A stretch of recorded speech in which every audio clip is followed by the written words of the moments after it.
একবার টার্গেটে শিক্ষাঙ্গন, এবার সরাসরি উত্তরবঙ্গ থেকে উঠে এলো এমনই চাঞ্চল্যকর বেশ কিছু ছবি এবং ভিডিও, যেখানে সরাসরি আক্রান্ত সংবাদ মাধ্যম। উত্তরবঙ্গের অত্যন্ত প্রসিদ্ধ একটি কলেজ এবং সেখানেই রীতিমতো সাংবাদিকদের আক্রমণ করার অভিযোগ উঠল। ধুন্ধুমার পরিস্থিতি, সংবাদ মাধ্যমের ওপরে হেনস্থার অভিযোগ। জলপাইগুড়ির প্রসন্নদেব মহিলা মহাবিদ্যালয়ে তীব্র উত্তেজনা ছড়িয়ে পড়ে। আদিবাসী সহকারী অধ্যাপক মনিকা হাঁসদার প্রতি অশালীন মন্তব্যকে ঘিরে কলেজ কর্তৃপক্ষের বিরুদ্ধে অভিযোগ তোলে পশ্চিমবঙ্গ আদিবাসী কল্যাণ সমিতি। আর সেই প্রতিনিধি দল কলেজে এসে বৈঠকে বসতেই খবর সংগ্রহে যান একাধিক সংবাদ মাধ্যমের প্রতিনিধিরা। তখনই রীতিমতো তাদেরকে বাধার সম্মুখীন হতে হয় তৃণমূল নেত্রী দেবশ্রী কার্জি এবং কলেজের নিরাপত্তা রক্ষীরা সাংবাদিকদের ছবি তোলাতে বাধা দেন। শুধুমাত্র তাই নয়, তাদের ক্যামেরা কেড়ে নেওয়া হয় বলেও অভিযোগ, তাদের মোবাইল ফোনও ভেঙে দেওয়া হয় বলে অভিযোগ উঠে আসছে। এ প্রসঙ্গে সরাসরি আমাদের সঙ্গে রয়েছেন আমাদের প্রতিনিধি সানি রায়। সানি, কি পরিস্থিতি রয়েছে? আরো একবার শিক্ষাঙ্গনে সাংবাদিকদেরই আক্রমণের সম্মুখীন হতে হলো, কতটা লজ্জাকর বিষয় আরো একবার উঠে এলো এবং যার অভিযোগ উঠছে সরাসরি এক তৃণমূল নেত্রীর মদতপুষ্ট কিছু দুষ্কৃতীদের বিরুদ্ধে, কি বলবে? একদমই তাই। দেখো, আমরা এতদিন ধরে কিন্তু যা বরাবর দেখে আসতাম যে কলেজ, শিক্ষা প্রতিষ্ঠান কিংবা বাইরের সমস্ত জায়গাতে তৃণমূল নেতাদের দাদাগিরি। তবে এবারের ছবিটা একেবারে অন্যরকম। এবারে কিন্তু তৃণমূল নেত্রীর অর্থাৎ টিএমসিপির নেত্রীর দিদিগিরির ছবি কিন্তু উঠে আসলো একেবারে প্রকাশ্যে। যেমনটা তুমি বলছিলে যে একজন কলেজে কর্মরত মনিকা হাসদা নামে এক আদিবাসী সহকারী অধ্যাপককে আপত্তিজনক মন্তব্য করার পরেই কিন্তু ক্ষোভে ফেটে ওঠে এবং আদিবাসী নেতৃত্বরা সেই কলেজে কিন্তু সে বিষয়ে মন্তব্য কথা বলার জন্য, আলোচনা করার জন্য তারা যখন কলেজে আসেন, বিক্ষোভ দেখান এবং তারা যেমনটা বলছিলেন যে তারা কিন্তু সমস্ত রকম কথাবার্তা আগাম করেই কিন্তু কথা বলতে এসেছিলেন এবং সেখানেই দেখা যাচ্ছিল যে কলেজের ভিতরে বহিরাগতদের দাপাদাপি এবং বহিরাগতরা কিন্তু সেখানে দাপাদাপি করছে। এবং শুধু তাই নয়, সেখানে যখন আমরা যখন সংবাদ মাধ্যমের কর্মীরা সেই খবর সম্প্রচার করতে যাই, তখন আমাদের সঙ্গেও কিন্তু একেবারে তুমি যেমনটা এই মুহূর্তে স্ক্রিনে দেখানোর চেষ্টা করছি আমরা, রীতিমতো কিন্তু মোবাইল ফোন ছিনিয়ে নেওয়ার চেষ্টা করা হচ্ছে এবং অশালীন মন্তব্য করা হচ্ছে, পাশাপাশি বারবার আটকে দেওয়ার চেষ্টা করা হচ্ছে। এবং শুধু এখানেই শেষ নয়, এরপরে কিন্তু আমরা যখন কলেজ ক্যাম্পাসের ভিতরে আমরা যখন প্রবেশ করি, তখনও কিন্তু একেবারে যে ছবিটা ধরা পড়ে, রীতিমতো শিক্ষা প্রতিষ্ঠানের বহিরাগত তৃণমূল ছাত্রছাত্রীদের যারা রয়েছেন তাদের দাপাদাপি চলছে এবং কলেজ ক্যাম্পাসের ভিতরে যে অধ্যক্ষের যে চেয়ার রয়েছে সেখানেও কিন্তু একবার পায়ে পা তুলে তৃণমূল যে নেত্রী তিনি কিন্তু সেখানে কিন্তু দাপিয়ে বেড়াচ্ছেন। এবং যা নিয়ে কলেজ কর্তৃপক্ষ তবে কিন্তু পরিষ্কার সাফাই দেওয়া হয়েছে, তারা কিন্তু তাদের এই দিদিগিরি বা দাদাগিরিতে একদম রীতিমতো অতিষ্ঠ, তারাও যেমনটা অতিষ্ঠ। এই গোটা ঘটনা নিয়ে আমরা যা বিভিন্ন ব্যক্তির সঙ্গে যখন আমরা যোগাযোগ করি, যখন কথা বলি, তারা প্রত্যেকেই কিন্তু এই বিষয় নিয়ে কিন্তু একেবারে রীতিমতো ক্ষোভ উগরে দিয়েছেন এবং দুঃখ প্রকাশ করেছেন তৃণমূলের একাধিক নেতৃত্ব নেতা। সারি, এই মুহূর্তে এরকম যেটা দেখলাম স্ক্রিনে, যে একজন বহিরাগত ছাত্রী তিনি এসে সংবাদ মাধ্যমের প্রতিনিধির হাত থেকে মোবাইলটি রীতিমতো ছিনিয়ে নিয়ে চলে গেল বলা যায়। এই যে এই মুহূর্তে যেরকমটাই দেখতে পাচ্ছি আমরা, এই মুহূর্তে সময় কলকাতার পর্দায় দেখতে পাচ্ছেন সরাসরি সেখান থেকে কিভাবে একজন ছাত্রী একদম হাত থেকে মোবাইল ফোন ছিনিয়ে নিয়ে যাওয়ার মতন অবস্থা হলো এবং সেখানে কিন্তু তীব্র বচসায় জড়িয়ে পড়েন তারা একই সঙ্গে মোবাইল ফোনের সঙ্গে সঙ্গে যারা প্রতিনিধিরা, সংবাদ মাধ্যমের প্রতিনিধিরা, তারা বোঝানোর চেষ্টা করেন যে তারা এখানে সংবাদ সংগ্রহ করতে এসেছেন। সানি, এই যে এই গোটা ঘটনা, এরকম তুমি যেরকমটা একটু আগে বলছিলে যে পায়ের উপরে পা তুলে বসে রয়েছে বহিরাগত ছাত্রী, কি পরিস্থিতি রয়েছে সেখানে?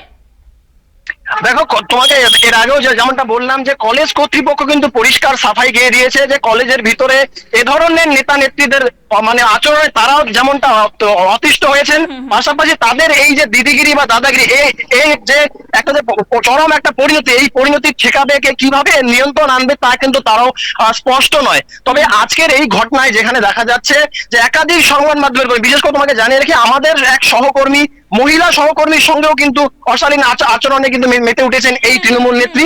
যদিও পরবর্তীতে সকলে মিলে যখন আমরা তার কাছ থেকে কৈফিয়ত জানতে চাই, তখন কিন্তু তিনি কিন্তু সজোরে সেখান থেকে কিন্তু পালিয়ে যাওয়ার চেষ্টা করেন এবং রীতিমতো তিনি কলেজ ক্যাম্পাস থেকে বেরিয়ে যান। আর এই নিয়েই উঠছে প্রশ্ন যে কলেজের ভেতরে কিভাবে বহিরাগতদের দাপাদাপি চলছে এবং এটার নিষ্পত্তি ঠিক কবে বা কোথায় কিভাবে নিষ্পত্তি হবে তা নিয়ে কিন্তু একাধিক প্রশ্ন ওঠা শুরু করে দিয়েছে।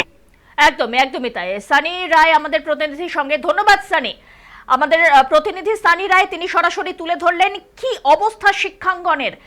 দাদাগিরির থেকে শুরু করে দিদিগিরি পর্যন্ত দেখতে হচ্ছে, তাও আবার শিক্ষাঙ্গনে। জলপাইগুড়ির অত্যন্ত প্রসিদ্ধ একটি মহিলা মহাবিদ্যালয়, আর সেখানে বহিরাগত ছাত্রীরা এসে রীতিমতো সাংবাদিকদের হাত থেকে মোবাইল ফোন ছিনিয়ে নিয়ে যাওয়ার চেষ্টা করেন। এই মুহূর্তে টিভি স্ক্রিনে দেখতে পাচ্ছেন যে কিভাবে নিরাপত্তা রক্ষী এবং বহিরাগত ছাত্রীরা এসে সরাসরি সংবাদ প্রতিনিধিদের এইভাবে হেনস্থা করেছেন। এবং শুধুমাত্র তাই নয়, মোবাইলের ক্যামেরা বন্ধ করে দেওয়ার চেষ্টা করা হয়, হাত দিয়ে ঢেকে দেওয়ার চেষ্টা করা হয়। এরপরে নিরাপত্তা রক্ষীর সঙ্গে সরাসরি বচসায় জড়িয়ে পড়েন সংবাদ সংগ্রহ করতে যাওয়া প্রতিনিধিরা। কিন্তু বারবার একদিকে সংবাদ মাধ্যমের প্রতিনিধিরা আক্রান্ত হয়েছেন, গোটা রাজ্য জুড়ে একাধিকবার সেরকম খবর সামনে এসেছে। আর একই সঙ্গে উত্তর থেকে দক্ষিণ সর্বত্রই শিক্ষাঙ্গনের এইরকম অব্যবস্থার ছবি। আরো একবার রাজ্যের শিক্ষা ব্যবস্থার যে চিত্র, সেই চিত্র কিন্তু কতটা নিম্নবর্তী হয়ে উঠেছে সেই চিত্র তাও আরেকবার পরিষ্কার করে দিল, তাই বলা বাহুল্য। আরো একবার আপনাদের জানিয়ে রাখি যে জলপাইগুড়ির প্রসন্নদেব মহিলা মহাবিদ্যালয়ে তীব্র উত্তেজনা ছড়িয়ে পড়ে এই ঘটনাকে কেন্দ্র করে। আদিবাসী অধ্যাপিকা মনিকা হাসদার প্রতি অশালীন মন্তব্য, আর তারই বিরুদ্ধে কলেজ কর্তৃপক্ষের বিরুদ্ধে লাগাতার অভিযান চালায় পশ্চিমবঙ্গ আদিবাসী কল্যাণ সমিতি। আর সেই প্রতিনিধি দল কলেজে এসে বৈঠকে বসতেই সেখানে খবর সংগ্রহ করতে গিয়ে আক্রান্ত হয়েছেন সংবাদ মাধ্যমের প্রতিনিধিরা। এবং একই সঙ্গে কলেজ কর্তৃপক্ষ জানিয়েছে অধ্যাপিকা মনিকা হাসদার হাতে এনএসএস এর দায়িত্ব দেওয়া হয়েছিল, কিন্তু তিনি তা ঠিকমতো পালন করেননি বলেই তাকে চিঠি পাঠানো হয়। বিষয়টিকে ঘিরে পরিস্থিতি উত্তপ্ত হয়ে উঠেছে।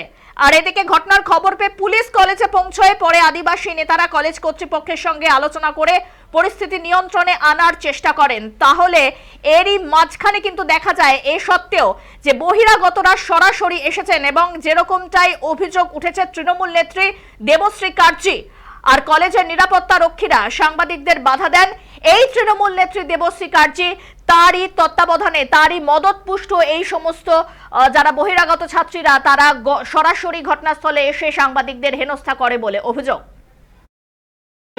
আরেকটা কথা বলি ওনার সাথে সাথে স্টুডেন্টরা পর্যন্ত আমাকে আটকাইছে।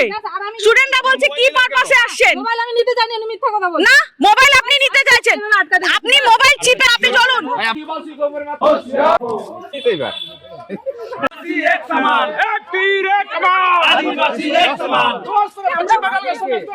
আমরা কলেজের স্টুডেন্ট।